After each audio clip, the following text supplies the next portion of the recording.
इसका समय आया तब चला। अकाल मृत्यु होती है महत अपराधी की, जैसे किसी सोती हुई महिला का हत्या कर देना, गर्भ हत्या कर देना, ब्रह्म ऋषियों की हत्या कर देना, ऐसे जो महत पाप बन जाते हैं वो अकाल मृत्यु का रूप धारण कर लेते हैं। प्रारब्ध क्षीण हो जाता है और जीवन धारा को किसी न किसी मोड़ पर भारी से भारी दंड के रूप में वो फिर मृत्यु और दुर्गति होती है अकाल मृत्यु वाले की।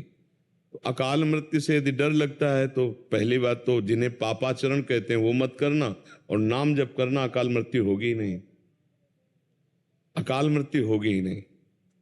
भगवान का नामामृत, भगवान का चरणामृत ये अकाल मृत्यु नहीं होने देता। अकाल मृत्यु हरणम सर्वव्याधि विनाशनम श्री कृष्ण पादोदकम पीत्वा पुनर्जन्म न विद्यते। रोज चरणामृत पियो, भगवान का नाम जप करो, कोई पापाचरण मत करना, अकाल मृत्यु होगी नहीं। किसका प्रश्न है? हाँ, अकाल मृत्यु नहीं होगी यदि नाम जप करोगी और चरणामृत पियोगी, पाप आचरण नहीं करोगी तो अकाल मृत्यु नहीं होगी।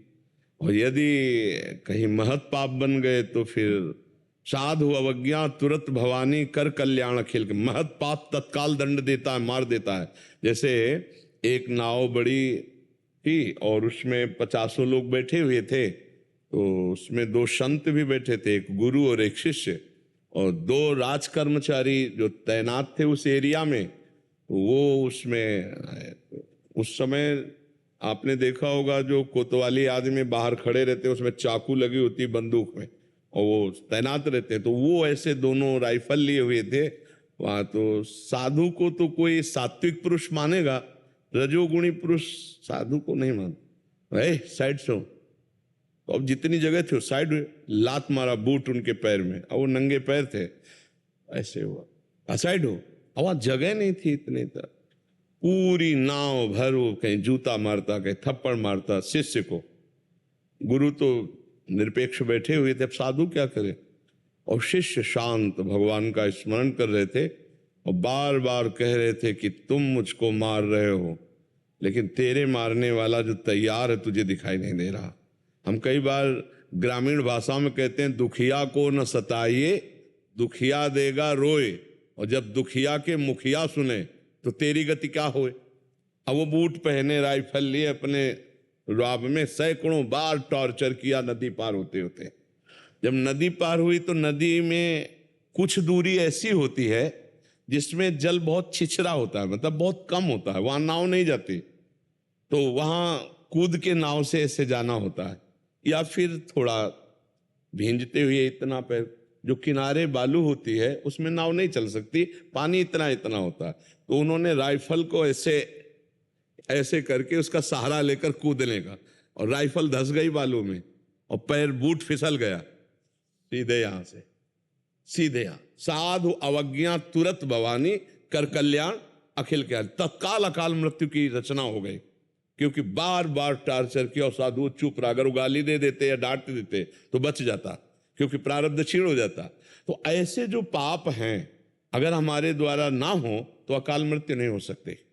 अकाल मृत्यु तभी होती है जब भ्रूण हत्या, गर्भ हत्या, आजकल लगभग हर माता बहन इसको नहीं समझ रही हो, कर रही।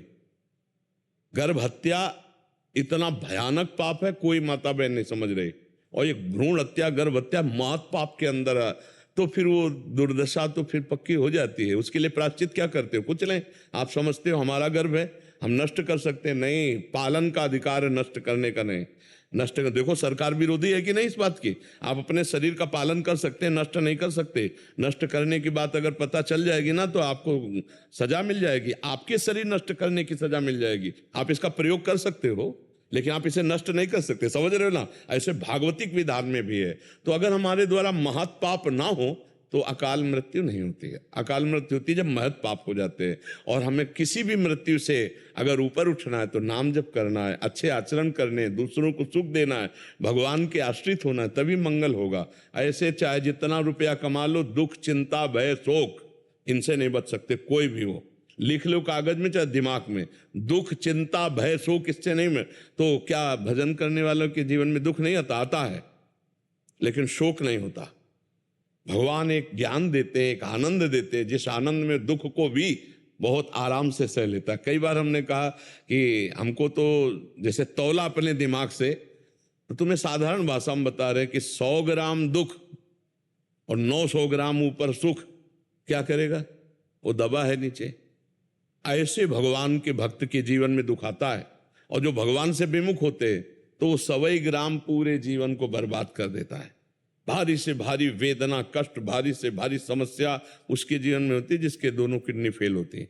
भारी समस्या होती है, आप देख लेना, चेहरा पीला हो जाता है, हालत खराब हो जाती है। क्यों?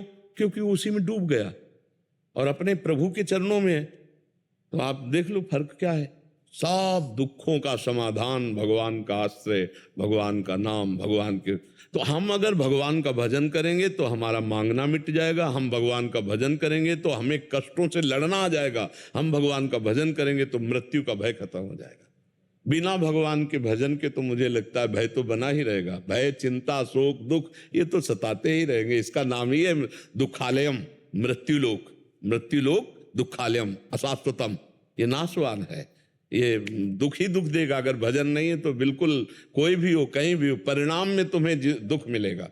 वर्तमान में तो लगेगा मैं सुख भोग रहा हूं, लेकिन परिणाम में तुम्हें दुख मिलेगा। यतदग्गे विस्मय परिणामे अमृतोपमम। भजन मार्ग में चलने पर विष जैसा लगेगा, लेकिन परिणाम में अमृत मिलेगा। भोग मार्ग में, गलत मार्ग में चलने में यतदग्गे अमृतोपमम परिणामे विस्मय। शुरुआत तो अमृत जैसी लगे, लेकिन परिणाम विष होगा। जैसे पराई माता बहन की तरफ गंदी दृष्टि देखना, गंदा भाव करना अमृत जैसा लगेगा, लेकिन इसकी क्रिया का परिणाम ये महान विष जैसा होगा। और सुबह 4 बजे जगना, नहा धो के भजन में बैठ जाना, घंटा 2 घंटा भजन करना, ये विष जैसा लगेगा, लेकिन परिणाम अमृत में जैसा होगा। तो भगवान का आश्रय लो, नाम जप करो, धर्म से चलो, तो सब भयों से भगवान बचा लेंगे। भगवान निर्भय पद प्रदान कर देते हैं, भगवान अभय दे देते हैं। जो सभी आवा सरनाई, रखियो ताई प्राण की नाई, भगवान कहते हैं। अगर भयभीत होकर भगवान के शरण में चले गए तो भगवान निर्भय पद दे देते हैं।